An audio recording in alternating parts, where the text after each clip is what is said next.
केलेला संवाद आणि त्यांच्या पसंतीच्या गीतांसह सादर आहे आजचा आपला कार्यक्रम हॅलो फोन गाणी. हॅलो फोन गाणी. हॅलो फोन गाणी कार्यक्रम. नमस्कार सर. नमस्कार. मी जाकीर मोलानी बोलतोय, फुल चिंचोली, तालुका पंढरपूर यातून. बोला, आज गाणं कोणतं ऐकायचं? गाणं तर ऐकायचं आहे, परंतु थोडं रेनोरा यांच्याबद्दल थोडं माहिती द्यावं असं वाटते. कारण 70 आणि 80 दशकातील खूप गाजलेली अशी अभिनेत्री होती. बरोबर आहे. कारण त्यांचा आता उद्या म्हणजेच 7 जानेवारी वाढदिवस आहे आणि त्यांचा जन्म 1957 मध्ये झालेला होता. हो. आणि 1972 ते 1925 मध्ये त्यांची जे त्यांनी ज्या भूमिका केल्या चित्रपटामध्ये त्या खरोखरच खूप गाजल्या. आणि त्यावेळेची अभिनेत्री म्हणजे जास्तीत जास्त कमाई करणारी अभिनेत्री असं देखील त्यांचा उल्लेख व्हायचा. नक्की. म्हणजे या रीना रॉय यांनी जास्तीत जास्त सिनेमा तर जितेंद्र बरोबरच केलेले आहेत जे सुपरहिट ठरलेत. त्यानंतर ते धर्मेंद्र बरोबर सुद्धा केलेले आहेत. काही चित्रपटांमध्ये नुसतं नृत्यच केलंय. बरोबर आहे. तर प्रेम तपस्या सारख्या चित्रपटामधून देखील त्यांनी इतर अभिनेत्रींबरोबर सुद्धा काम केलेलं आहे.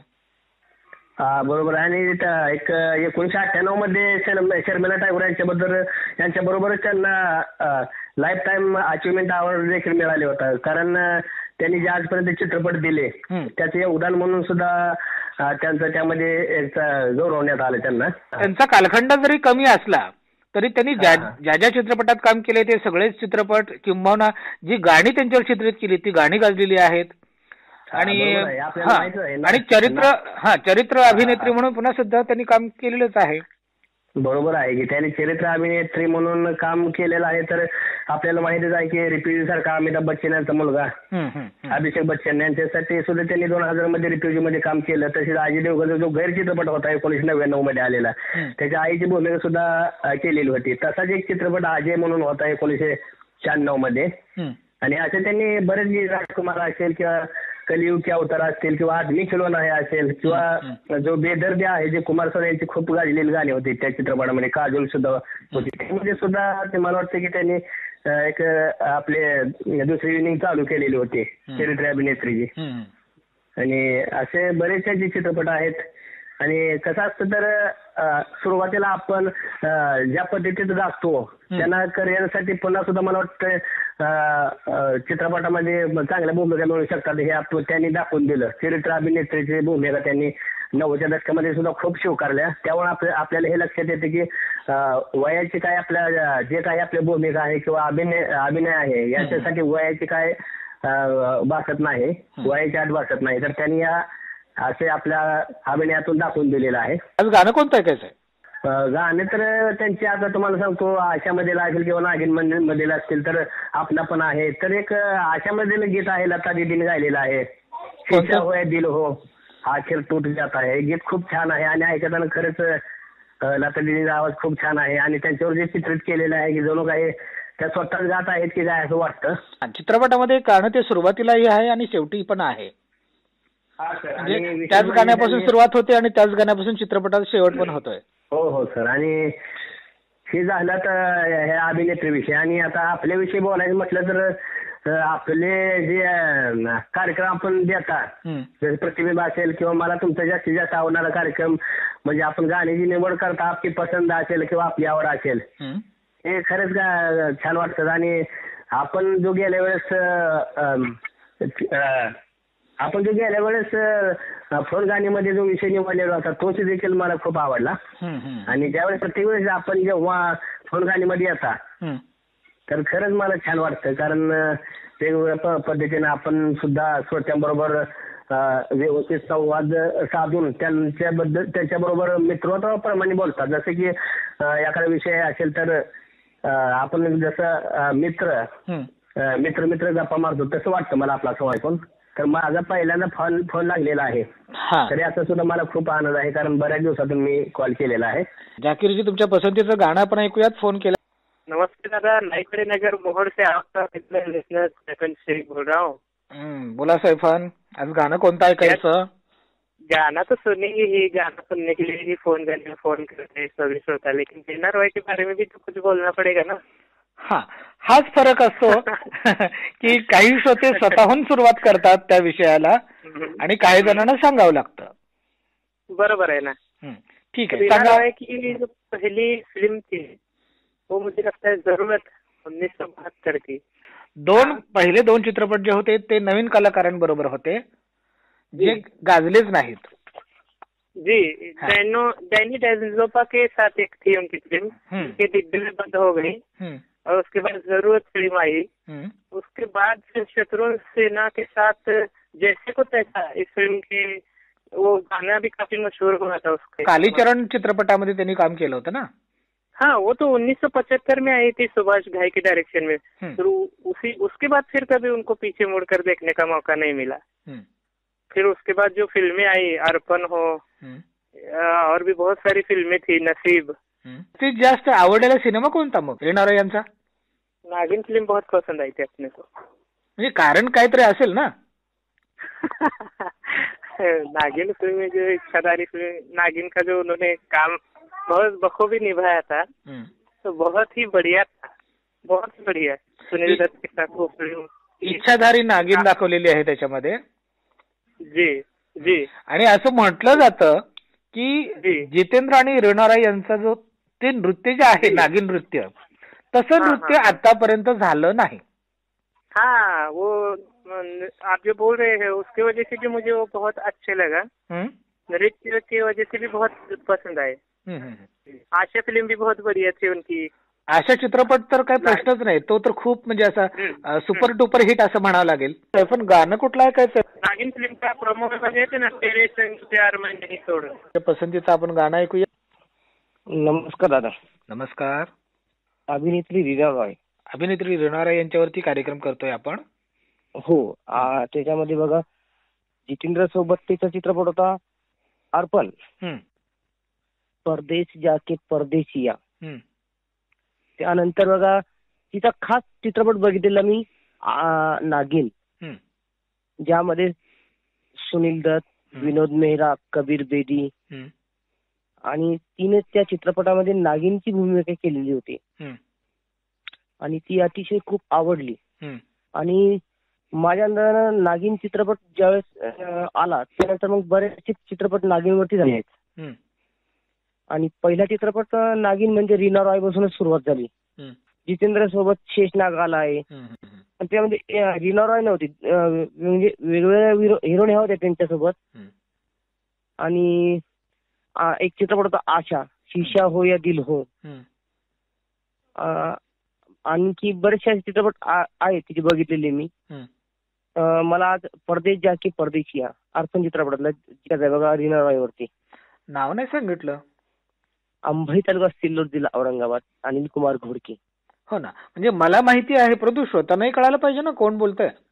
हो बरोबर. ठीक आहे, तुमच्या पसंतीचं गाणं आपण ऐकूया. मुकेश कासलेकर बोलतो. कुठून बोलताय? गाव जामठी, तहसील वरुड, जिल्हा अमरावती. बोला, आजचा विषय माहिती आहे?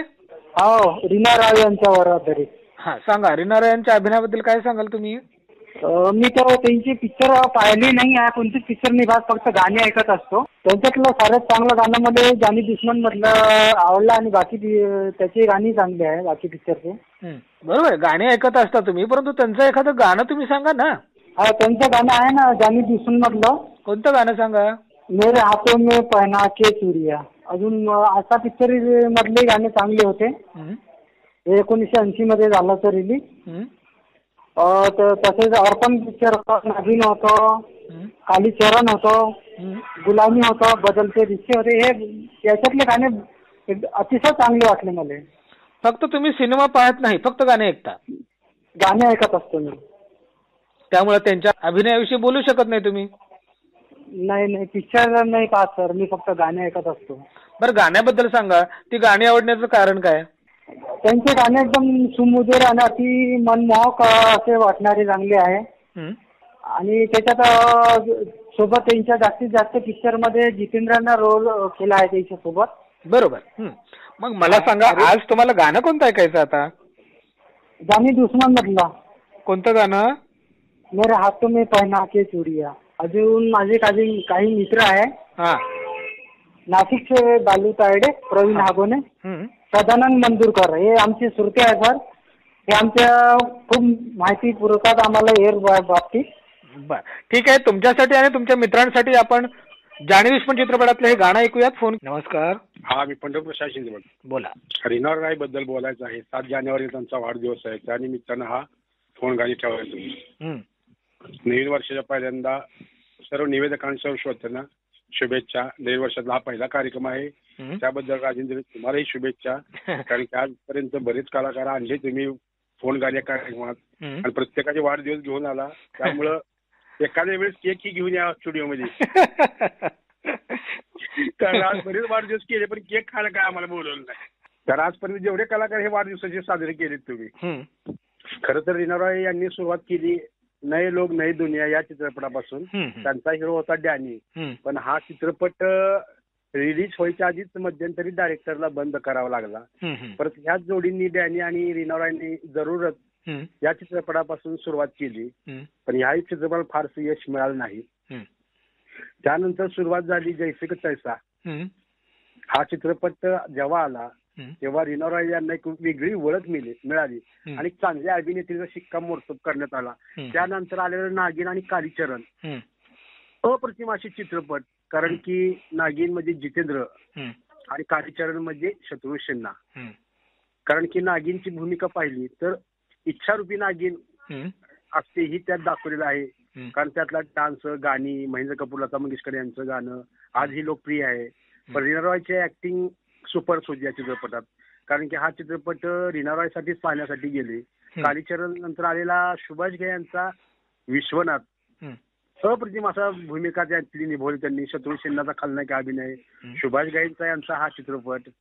त्यामुळे तिथून जी 1972 ते 1985 पर्यंत त्यांची एक कारकीर्द एवढी जबरदस्त चालली की रिनॉर रॉय एक टॉप मोस्ट कलाकार म्हणून निवडल्या गेल्या. आणि त्यातल्या त्यात जितेंद्र बरोबरची जोडी, आपणापण, आशा असे सदाबहार चित्रपट दिले. जानी दुश्मन मध्ये अप्रतिम अशी भूमिका होती. कारण की जानी दुश्मन हा राजकुमार संतोष यांचा चित्रपट. त्यातले लीड रोल त्यांना मिळाले. बरेच कलाकार त्यात होते. पण रिनॉर रॉयसाठी तो लीड रोल होता. त्यातली गाणी आज आपण ऐकतो. धर्मेंद्र यांच्याबरोबर सुद्धा त्यांनी काम केलेलं आहे. हो, धर्मेंद्र यांच्याबरोबर सुद्धा काम केलेलं आहे. कारण की धर्मेंद्र बरोबर काम करताना खरं तर त्यांना तसं टेन्शन आलं होतं की हा एवढा मोठा कलाकार, मी ह्यांच्याबरोबर काम कसं करू, मला जमल का नाही.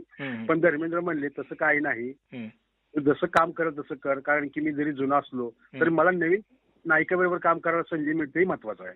रेखा आणि रिनॉर रॉय सुद्धा एकत्र आलेले आहेत. मौसमी चटर्जी यांच्याबरोबरही त्यांनी काम केलेलं आहे. म्हणजे सहकलाकार त्यांच्याबरोबर जेवढे कोणी होत्या त्यांच्या समवेत देखील त्यांनी काम केलंय. आणि काही ठिकाणी मुद्रा नृत्य केलंय, काही ठिकाणी नुसतंच नृत्य केलंय. जसं आता आपण काही चित्रपटामधून रेल्वे पाहतो, रेल्वे प्लॅटफॉर्म पाहतो, तसं यांचं पण हतकडी चित्रपटामध्ये एक गाणं आहेच. हो, कारण की एक डिस्को गाणं लोकप्रिय झालं त्या काळातलं. कारण की आजही आपण ते गाणं ऐकलो. तर तसं विशेष बाहेर गेलं तर कमल हासन बरोबर सुद्धा त्यांची भूमिका उत्कृष्ट आहे. जसं तुम्ही मगाशी म्हणालात की डॅनी डेंझोपा यांच्या बरोबर आणि नवीन कलाकारांबरोबर सुरुवात जरी त्यांनी केलेली असली तरी एक धाडस म्हणून, जसं सनम तेरी कसम मध्ये कमल हासन यांच्याबरोबर त्यांनी काम केलं, तसंच त्यांनी अंधा कानून चित्रपटामध्ये रजनीकांत यांच्याबरोबर देखील काम केलेलं आहे. त्या चित्रपटात तर अमिताभ बच्चन सारखा महान नायक असताना आणि रजनीकांत देखील दाक्षिणात्य अमिताभच म्हटलं जातं त्यांना, या दोन महान कलाकारांच्या समवेत त्यांनी त्याच ताकदीनं, आणि सहकलाकार म्हटलं तर हेमा मालिनी, हे तिघही त्रिकूट जे होतं ते टॉपमोस्ट होतं. हो, कारण की आपलं जर बघितलं तर नशीब हा एक अमिताभ बच्चन, शत्रुघ्न सिन्हा त्यांच्याबरोबर त्यांची भूमिका अप्रतिम असा नशीब आपण पाहिलं तर आठवतं. कारण की त्यांची गोट्या खेळण्याची पद्धत दाखवली किंवा लहानपणी गोट्या मोठ्यापणी सामान ठेवतात ती आठवण, म्हणजे अप्रतिम अशी भूमिका त्यांनी बघितली. आज मी खिलोना आहे सारख्या गैर चित्रपट, रिफ्युजी मध्ये आहेत. म्हणजे सुपरहिट ऍक्टरच्या भूमिका सुद्धा त्यांनी बऱ्याच 1995 नंतर केलेल्या आहेत. कारण रिफ्युजी मधले बघितलं चालतं. राजकुमार, माधुरी दीक्षित आणि कपूर यांचा राजकुमार सुद्धा त्यांच्याबरोबर. म्हणजे असे नवीन कलाकाराबरोबर त्यांनी सुद्धा एंड पण पिक्चर केलेले आहेत. कारण की त्यांना अशासाठी फिल्मफेअरचा अवॉर्ड मिळाला आहे. कालीचरण आहे, विश्वनाथ आहे. म्हणजे अशी अप्रतिम अशी भूमिका निभवून त्यांनी आपल्या प्रेक्षकांना खेळवून ठेवलेलं आहे. अशा अभिनेत्रीला येणाऱ्या वाढदिवसाबद्दल हार्दिक शुभेच्छा. आणि या रिनॉर रॉयच्या गाण्यांमुळे तुम्ही जे काही मंत्रमुग्ध झालेले आहात, तर ते मंत्रमुग्ध करणारं गाणं कुठलं आहे आम्हाला सांगा. अशा चित्रपटातलं आशा ओके सावन मी. ठीक आहे प्रशांतजी, तुमच्याशी बोलून छान वाटलं. छान तर आम्हाला वाटलं की आज पहिला कार्यक्रमात फोन लागला. नवीन वर्षाची सुरुवात झाली आणि ते बी आमच्या अॅम्बेसेडर राजीव कुमार कांबळे यांच्याविषयी आजपर्यंत जेवढे फोन कार्यक्रम झालेत त्यात आम्हाला बोलण्यास संधी दिली आणि विशेष करून तुमच्याशी बोलायला मला आनंद वाटतो. कारण मी आपल्या आवडतीपासून म्हणजे शक्यतो तर फोन करायला बंदच केलेला आहे. कारण आमच्या आवडते अॅम्बेसेडर जर या कार्यक्रमात असतील तर फक्त फोन करण्यासाठीच आपण फोन लावायचा. ठीक आहे, तुमच्या पसंतीचं गाणं आपण ऐकूयात. फोन केल्याबद्दल धन्यवाद. फोन गाणी कार्यक्रम. हॅलो, फोन गाणी का? हा सर, मी दत्ता कदम बोलतो, भांबेवाडी तालुका मोहोळ, जिल्हा सोलापूर. बोला, आज गाणं कोणतं ऐकायचं आहे? आज सर मला शीशा हो या दिल हो आखिर टूट जाता है. हा, रीना रॉय यांच्यावरती चित्रित केलेलं हे गाणं आहे. हो सर, हो बरोबर आहे. रीना रॉयच्या विषयी सांगायचं तर रीना रॉय यांचा जन्म 7 जानेवारी 1973 साली झाला आणि एक भारतीय सिने अभिनेत्री म्हणून 1970 1980 या दशकामध्ये तिने अनेक चित्रपटांमध्ये नायिकेची भूमिका केल्या आहेत. आणि त्यांनी आशा, तसंच कालीचरण, बदलते रिश्ते, गुलामी, जाने दुश्मन, सनम तेरी कसम अशा अनेक चित्रपटातून अतिशय सुंदर अशी भूमिका साधल्या. तुम्हाला आवडलेला सिनेमा कोणता त्यांचा? तर मला ते अशा चित्रपटात अशाच मी बैला जास्त करून अशा चित्रपट जास्त आवड. बाकीचे सिनेमा तुम्ही पाहिले म्हणताय, बाकीचे सिनेमा काय आवडले नाहीत का तुम्हाला? नाही, आवडले नाही सर, पण जास्त करून ह्यातलं जे गाणं आता तुम्ही सांगितलंय ते गाणं अतिशय सुंदर आणि खूप सुंदर अतिशय आवडलं मला. कारण त्याच्यामध्ये सगळं गाणं, त्यासाठी मी बैला जास्त. हो, सगळं खरं आहे, परंतु ते गाणं सांगितलंय आधीच एकाने. धरमकाटा या चित्रपटात गाणं ऐकायचं सर मला. ठीक आहे दत्ताजी, तुमच्या पसंतीचं गाणं आपण ऐकूयात. फोन केल्याबद्दल धन्यवाद. धन्यवाद सर. नवीन वर्षात तुम्हाला खूप. मी मनीषा देशपांडे बोलते. बोला, कुठून बोलताय? मी सोलापूरहून बोलते, जुळे सोलापूर. सांगा, गाणं कोणतं ऐकायचं आज तुम्हाला? तुमची मिलना बाते करना लागेल का नाही? अहो, रीना रॉय यांचा उद्या वाढदिवस आहे, त्याच्यामुळं रीना रॉय यांनी अभिनय केलेल्या चित्रपटांवर आधारित किंवा त्यांच्यावर चित्रित केलेलं गाणं सांगायचं आजच्या कार्यक्रमात, त्यांच्याविषयी बोलून. तुम्हाला रीना रॉय कोण आहेत ते तर माहिती का? सांगा. ते माहित आहे, पण मला ते गाणे म्हणजे आठवत नाही. गाणे आठवत नाही. तुम्ही सिनेमा पाहता? हिंदी सिनेमा पाहते. आता थोडं 2-3 महिने झाले टीव्ही बंद आहे, त्यामुळे माझ्या लक्षात येईना. मी 2-3 महिन्याचं बोलतच नाहीये. 70-80च्या काळामध्ये जे चित्रपट आलेले होते त्या चित्रपटातले गाणी तरी टीव्हीवरती वगैरे पाहिले असतीलच ना 2-3 महिन्यापूर्वी? पाहिले. मला ती आठवायला पाहिजे ना. ते हे मामालिनी आणि धर्मेंद्रचं गाणं आहे, पण माझ्या लक्षात येईना. आशा, प्यासा सावन, अर्पण, अंधा कानून, हतकडी, बगावत, धरमकाटा, नौकर विविका, मैं इंतका मलूंगा, जानी दुश्मन, नागिन, नसीब, धनवान, सनम तेरी कसम. इथला कोणता सिनेमा पाहिलाय तुम्ही? याच्यातलं पाहिलं नाही. म्हणजे मी पाहिलं नाही. एकही पाहिला नाही? पाहिलं नाही. म्हणजे तुम्ही याच्याविषयी बोलू शकत नाही. कार्यक्रमात मात्र बोलावं लागतं ना? हो का? बोला.